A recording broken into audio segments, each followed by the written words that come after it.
नमस्कार दोस्तों, स्वागत है आप सभी का एक बार फिर से। दोस्तों, आप अपनी लाइफ में कुछ नया सीखना चाहते हैं तो चैनल को सब्सक्राइब जरूर करिएगा। दोस्तों, सनातन धर्म में पीपल वृक्ष की पूजा देववृक्ष मान के की जाती है। भगवान श्री हरि विष्णु का साक्षात नारायण का भी स्वरूप माना गया है इस वृक्ष को। और भगवान श्री कृष्ण ने स्वयं भगवत गीता में ये बात कही भी है कि वृक्षों में मैं पीपल हूँ। तो जब हम भगवान श्री हरि विष्णु की पूजा करते हैं या फिर पीपल वृक्ष की पूजा करते हैं तो बहुत ही शीघ्र हमें लाभ प्राप्त होता है। पीपल के वृक्ष में भगवान श्री हरि विष्णु के अलावा 33 कोटि देवी देवता का भी वास माना गया है। और जो हमारी पितृ होते हैं, पूर्वज होते हैं कि दिव्य आत्माएं भी पीपल की वृक्ष में निवास करता है। जब हम पीपल की पूजा करते हैं बहुत ही शीघ्र हमें चमत्कारी रूप से लाभ प्राप्त होता है। कारण क्या है? क्योंकि एकमात्र वृक्ष की पूजन से सभी देवी देवता की आशीर्वाद हमें प्राप्त होता है। भगवान श्री हरि विष्णु की कृपा हमें प्राप्त होती है और हमारे पूर्वज यानी हमारे जो पितृ होते हैं उनका भी आशीर्वाद हमें प्राप्त हो जाता है। क्योंकि मात्र इस वृक्ष की पूजन से हम सबकी पूजा एक साथ कर लेते हैं तो सबकी कृपा भी हमें बहुत ही शीघ्र मिल जाती है। आज की वीडियो में हम आपसे बात करने वाले हैं एक बहुत ही चमत्कारी और अचूक उपाय के बारे में। लेकिन दोस्तों, उससे पहले आपसे रिक्वेस्ट करते हैं वीडियो को लाइक जरूर करिएगा, दोस्तों को शेयर कर दीजिएगा। और अगर आपने अभी तक चैनल को सब्सक्राइब नहीं किया है तो चैनल को सब्सक्राइब करके बेल आइकॉन जरूर दबाएगा। तो दोस्तों, शनिवार को सूर्यास्त के बाद ये उपाय करना है। और अगर आप शनिवार के दिन ये उपाय करते हैं तो मात्र एक शनिवार इस उपाय करने से आपकी समस्त कामना पूर्ण हो जाती है।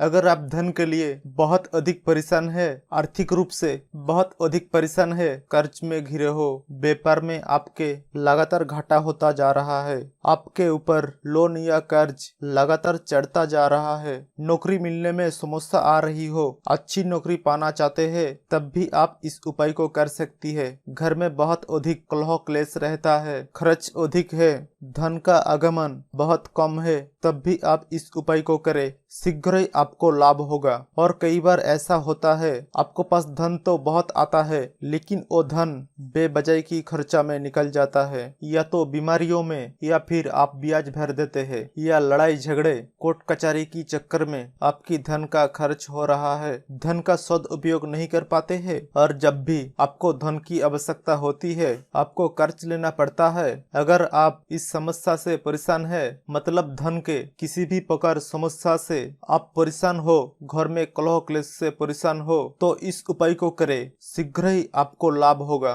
माँ लक्ष्मी की अपार कृपा प्राप्त हो जाती है। इस उपाय को करने से धन संचय भी होगा, धन आगमन भी होगा, व्यापार में भी आपको लाभ होगा और नौकरी की समस्या दूर होगी। बहुत ही अचूक उपाय है, आजमाया हुआ उपाय है। आप विश्वास से करेंगे आपको लाभ बहुत ही शीघ्र ही प्राप्त होगा। मात्र एक शनिवार ये उपाय करना है, बस मन में विश्वास रख के करे, आपका कोई भी काम हो अवश्य बनेगा। करना क्या है? शनिवार के दिन शाम की समय सूर्यास्त के बाद ये उपाय आपको करना है। तो शनिवार की शाम को आप किसी भी पुराने पीपल वृक्ष के नीचे जाए। पुराना पीपल वृक्ष मतलब कोई पीपल का नया पौधा नहीं होना चाहिए। जैसे कि जितना वृक्ष पूजित होता है उतना अधिक हमें उसे लाभ प्राप्त होता है। जैसे कि पीपल वृक्ष ऐसा चाहिए जिसकी पूजा निरंतर होती हो, जिस पर लोग पूजा करती हो, ऐसे पीपल की वृक्ष के पास आपको जाना है और शाम के समय जाना है। कुछ सामग्री आपको चाहिए। जब आप पीपल वृक्ष के नीचे जाते हैं तो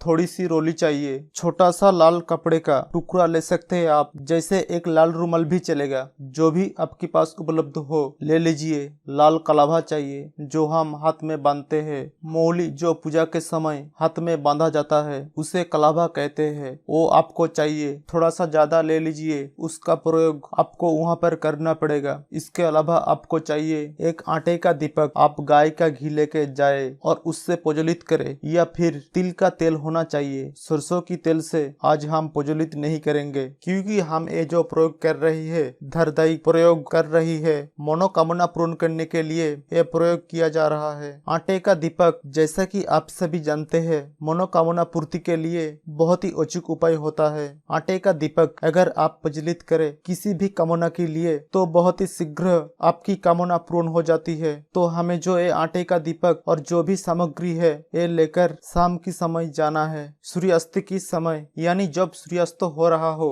उस समय हमें जाना है। सूर्यास्त की बात से लेकर आपको 8 बजे रात्रि तक पीपल की पूजा कर लेनी है। इसके बाद आपको पीपल की पूजा नहीं करनी चाहिए। पीपल वृक्ष के नीचे कभी भी देर रात में हमें नहीं जाना चाहिए। तो 8 बजे से पहले पहले आपको ये उपाय कर लेना है। इसके लिए आप समय पर पीपल वृक्ष के नीचे पहुंच जाए। अब आपको करना क्या है, सर्वप्रथम जब आप पीपल के नीचे जाएंगे तो आप पीपल देवता को, पीपल वृक्ष को प्रणाम कीजिए। उसके बाद सभी देवी देवता को प्रणाम कीजिए। भगवान श्री हरि विष्णु को प्रणाम कीजिए, नमस्कार कीजिए। सभी जो हमारी पितृ पूर्वज होती है उन सब को हृदय से नमस्कार कीजिए। और इसके साथ ही आपको हनुमान जी को नमस्कार करना है, शनिदेव को नमस्कार करना है। शनिवार का दिन है, शनिदेव को अवश्य नमस्कार करें। और इसके साथ ही हनुमान जी की भी आपको आराधना करनी है। आटे का दीपक जो आप लेकर गए हो पीपल वृक्ष के नीचे, पीपल वृक्ष की जड़ में, जड़ के पास जला दीजिए। उसके बाद आप एक बार हनुमान चालीसा का पाठ कर लीजिए। हनुमान जी का ध्यान करके मन में हनुमान जी को शरण करते हुए एक बार हनुमान चालीसा का पाठ कीजिए। जब आपकी पाठ पूरा हो जाता है तब आपको पीपल का जो वृक्ष है उसमें एक पत्ता देखना है, एक बड़ा पत्ता लगा हुआ ही पत्ता होना चाहिए। पीपल का पत्ता आपको तोड़ना नहीं है, वृक्ष में लगा रही वो पत्ता। और उसी पत्ते पर आपको जो आप रोली लेकर गए हैं आप इसे थोड़ा सा जल देकर आप उसे गीला कर लीजिए। और उसके बाद आपकी मनोकामना उस पीपल पत्ते पर अपनी अनामिका उंगली से लिखनी है। रोली में थोड़ा सा जल मिलाकर उसके बाद आप अनामिका उंगली से आपकी जो भी मनोकामना है, जो भी आपकी इच्छा है, जो भी परेशानी है आपकी, आप उस पर लिख दीजिए। जैसे आपको व्यापार में वृद्धि चाहिए, व्यापार में धन चाहिए, व्यापार में लाभ चाहिए तो ये लिख सकते हैं। नौकरी की समस्या है तो आप नौकरी लिख दीजिए। और अगर आपको धन की समस्या है, कर्ज की समस्या है, जिस भी परेशानी से आप मुक्ति पाना चाहते हैं उस परेशानी को आपको उस पत्ते पर लिखना है। इसलिए थोड़ा सा बड़ा पत्ता हो, इस तरह से आपको पत्ता चुनना है, पत्ता तोड़ना नहीं है। ये आपको ध्यान रखना है। जब भी आप अपना मनोकामना लिख देते हैं उसके बाद उसी पत्ती वाली डाली के ऊपर आपको 7 बार जो आप कलाभा लेकर गए हैं वो बांध देना है। कलाभे को 7 बार घुमा दीजिए और बहुत ढीला बांधिए ताकि पत्ता टूटे ना। बहुत ही आराम से उसको बांध दीजिए। उसके बाद जो बचा हुआ कलाभा है उसे आप अपनी दाहिने हाथ में बांध लीजिए, 7 बार लपेट लीजिए। अगर थोड़ा सा भी कलाभा हो तो उतना भी बांध सकते हैं, लेकिन अगर आपके पास अधिक कलाभा बचा हुआ है तब 7 बार अपने हाथ में भी घुमाकर बांध लीजिए। इसके बाद पीपल वृक्ष की छाया में बैठकर एक मंत्र का जप करना है। बहुत ही चमत्कारी मंत्र है, अचूक मंत्र है, नोट कर लीजिए। हम स्क्रीन पर भी इसको आपको दे रहे हैं, आप इस मंत्र को नोट कर लीजिए। ओम ह्रीं बौट स्वाहा, ओम ह्रीं बौट स्वाहा। इस मंत्र का जप आपको पीपल वृक्ष की छाया में करना है। पीपल वृक्ष की छाया में बैठ के जपा गया कोई भी मंत्र बहुत ही शीघ्र सिद्ध हो जाता है और बहुत ही शीघ्र आपकी कामना को पूर्ण कर देता है। आप चाहे हनुमान चालीसा का पाठ करें, सुंदर कांड का पाठ करें या फिर कोई भी पाठ, कोई भी मंत्र अगर आपको करना हो तो अगर आप पीपल वृक्ष की छाया में बैठ के करते हैं तो बहुत ही शीघ्र आपकी मन की कामना पूर्ण हो जाती है। पीपल वृक्ष का नीचे बैठकर, छाया में बैठकर अगर हम अपने मन की कोई बात कहते हैं, कोई समस्या कहते हैं तो उसका निवारण बहुत शीघ्र हो जाता है। इसलिए आपको ये जो जप करना है वो पीपल वृक्ष की छाया में ही करना है। अगर आप माला लेकर जाते हैं तो रुद्राक्ष की माला लेकर जाइए। माला पर नहीं करना चाहते हैं आप ऐसे भी जैसे कि आधा घंटा या 45 मिनट जितना भी आपके पास समय हो अधिक संख्या में इस मंत्र का जप कर लीजिए। अगर आपके पास माला नहीं है तो अगर आपके पास माला है तो 108 मनकों की माला रुद्राक्ष की लेकर जाइए और 3 माला इस मंत्र का जप कर लीजिए। इस प्रकार से आपको जप करना है। जब जो आपका पूरा हो जाता है आप पीपल वृक्ष को प्रणाम करें, सभी देवी देवताओं को प्रणाम करें, अपनी पितरों का आशीर्वाद ले और पितरों को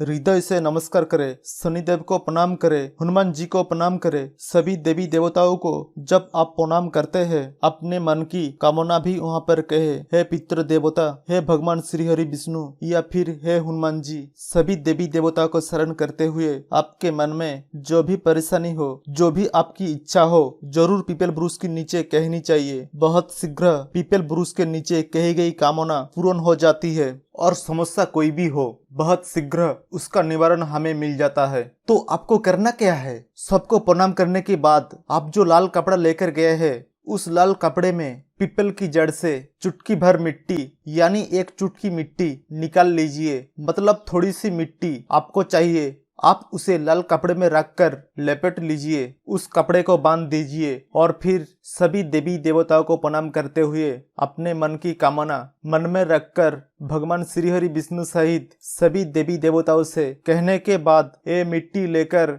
आपको अपने घर आ जाना है। घर में आप ये मिट्टी अपने धन रखने के स्थान में रख दीजिए। जहाँ पर भी आप धन रखते हैं, आपके पास अगर तिजोरी है तो तिजोरी में रख दीजिए। व्यापार में आपको अगर नुकसान हो रहा है, व्यापार के लिए कर रहे हैं, तो आप ये जो मिट्टी है अपनी व्यापार की गल्ले में रख दीजिए। कहीं भी धन रखने के स्थान पर आपको ये मिट्टी रखनी है। बहुत ही शीघ्र आपकी जीवन में अगर धन की समस्या है तो उससे आपको छुटकारा मिल जाता है।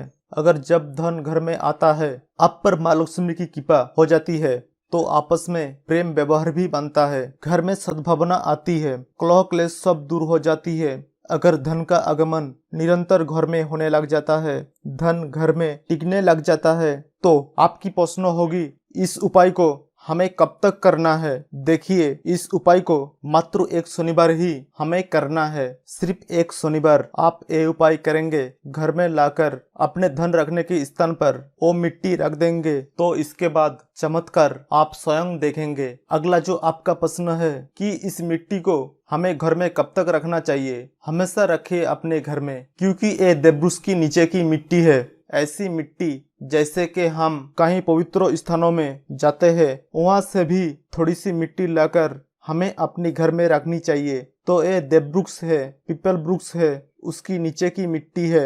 हमेशा आप अपने घर में रखें, अपनी धन रखने के स्थान पर रखें। कभी भी आपको धन संबंधी समस्या का सामना नहीं करना पड़ेगा। अगला जो आपका प्रश्न होगा, इससे संबंधित क्या स्त्रियां इस उपाय को कर सकती है? जी हाँ, कोई भी इस उपाय को कर सकता है। स्त्री हो पुरुष हो, कोई भी इस उपाय को श्रद्धा से करे।